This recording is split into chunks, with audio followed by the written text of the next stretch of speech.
Welcome to my channel, and today I'll be decorating my Aespa light stick. This light stick decorating will be very different from my usual because I am going a minimalist route, as you can tell from my thumbnail. First, let's decorate the inside of the globe by adding paper stars.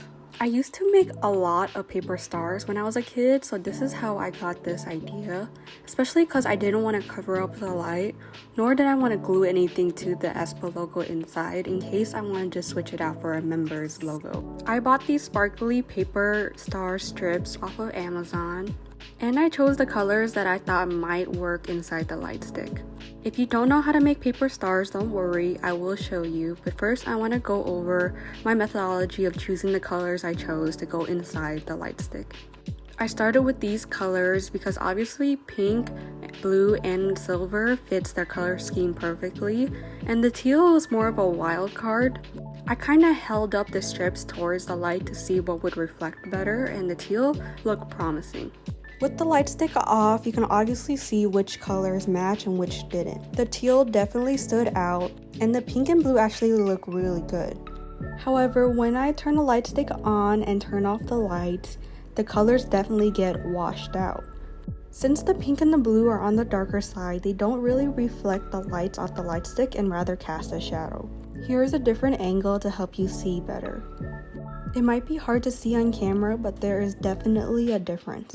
And even though the teal doesn't really work with the color scheme, it does reflect the light in a bluish teal, which is what we were going for in the first place. Essentially, the moral of the story is to just test out your different products, the different stars, to see which colors you like. I don't mind seeing the teal when the light stick is off. As you probably saw in my ATs, I like the color teal, but each person has their own preference. Now let's move on to making the actual paper stars. First, you're going to get your strip and tie a knot. However, you're not going to pull all the way as if you're tying a knot on your shoelaces. Instead, you're going to be purposeful and fold where the knot is. As you can see, I didn't pull all the way, and instead I'm trying to make the most out of the space. Before creating my crease, I want to make sure that the knot is the same width as the strip itself. Not too big and not too small. Getting the sizing right at the beginning will guarantee that your star will end up right. As you can see here, this strip width is flush with the sides of the knot.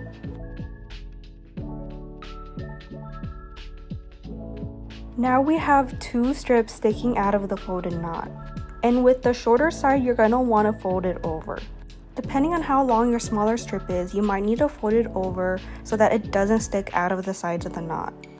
If it is, just fold the smaller strip until it doesn't stick out of the sides of the knot anymore, like so. Then you're going to want to tuck the paper into the folds of the knot.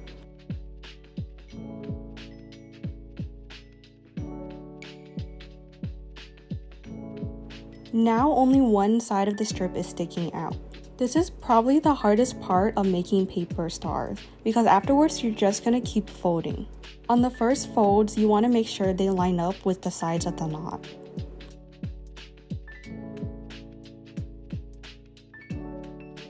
And in some folds, you actually want to tuck in the paper when possible. As you can see here, when you fold over the paper, it goes right through that little band of paper, meaning you can tuck it underneath and it will still go straight.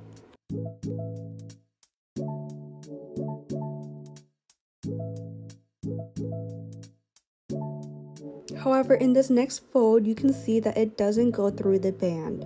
Therefore, we can't tuck it in. Instead, we're just gonna fold. Again, it's not going through the band, so we're just gonna fold again.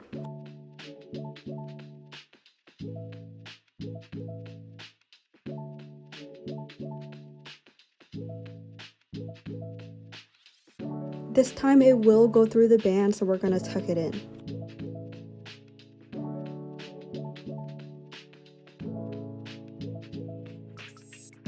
Essentially, you want to repeat this process.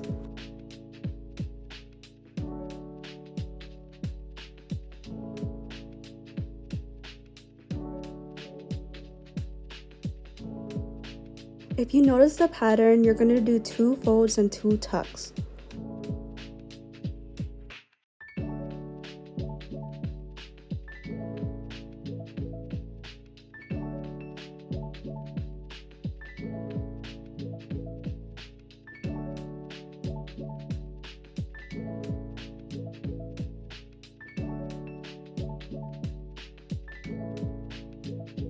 As you reach the end of the strip, you're going to want to leave enough paper in order to tuck it in fully. If your strip is long enough for a second fold but it won't reach the center, then I don't think it's worth folding. Instead, I would just fold it once in half in order to tuck it in. Tucking it in is important as it will keep the integrity of the star once we create the actual form. As you can see, I am tucking it into the 2 crevices. This is why it's also important that the length of the paper isn't longer than the knot, as it won't fit.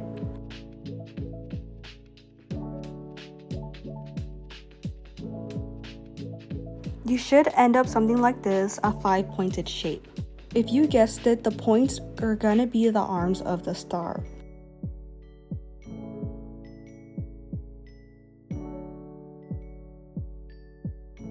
For the final steps of the star, you're going to want to pinch each of the corners.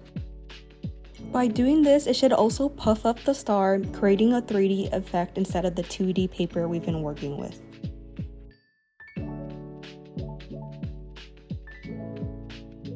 Eventually, you end up with something that kind of looks like a star, but you can keep pinching the sides and corners until the shape is to your liking.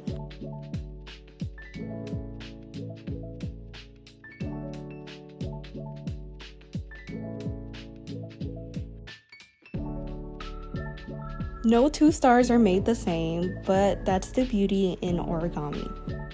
After that, I just kept making stars until I was happy with the amount I had.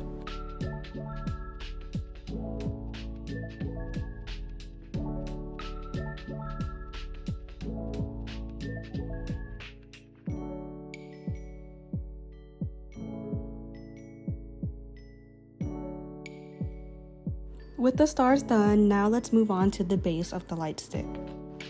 For the base of the light stick, I'm only planning to decorate this top part. I want to include the Aespa logo and some swirls. For supplies, I have this gem kit from Amazon that has been thoroughly used, a diamond painting tray, a wax pencil to pick up the gems, and a ballpoint tip tool to help me move the gems around. I will also be using the glue that came with the gems. Since I'm not going to do too much on this light stick, I do want to pay more attention to the finer details. So unlike my other projects, I'm actually going to use different size gems in order to create the logo. As you can see, the logo is thicker in some parts and thinner in some parts. So going to the back of the light stick, right in the middle, I'm going to write the A on the left and the E on the right.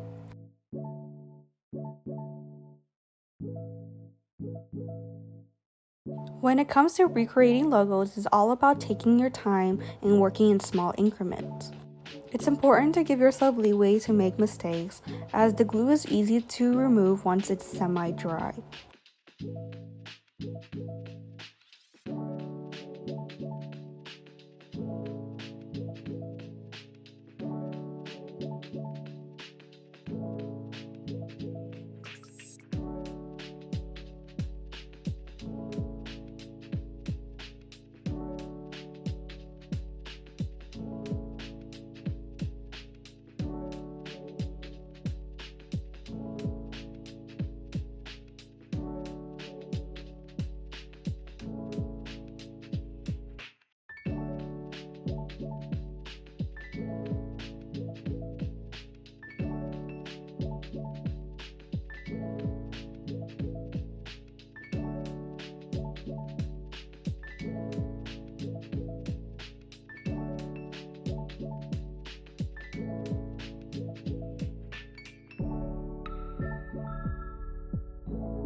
Here is the symbol done.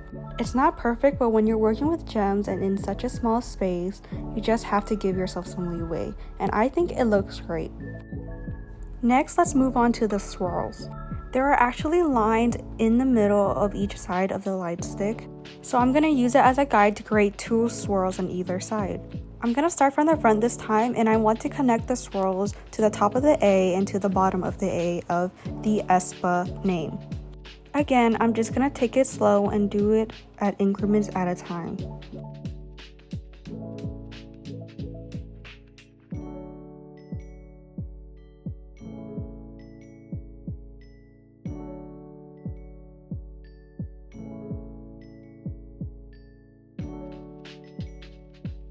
Once I reach that line, I'm just gonna swoop it in to make it curl.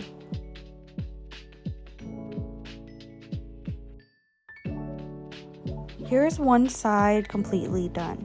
The swirls follow the direction of the A as you can see here, but I did leave a tiny gap so it can still be distinguished as the logo. Going back to the Aespa name at the front, you can see I also did the swirl on the other side, trailing off of the A. Now all that's left to do is this side.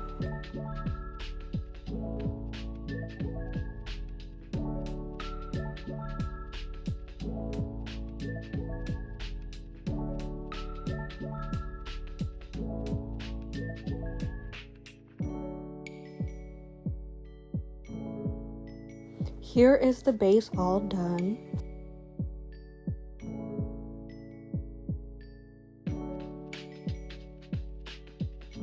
And I've also added the stars into the globe. The light stick actually comes with instructions on how to open the globe, since you can switch out the Aespa for one of the member symbols. Now all that's left to do is to put it together.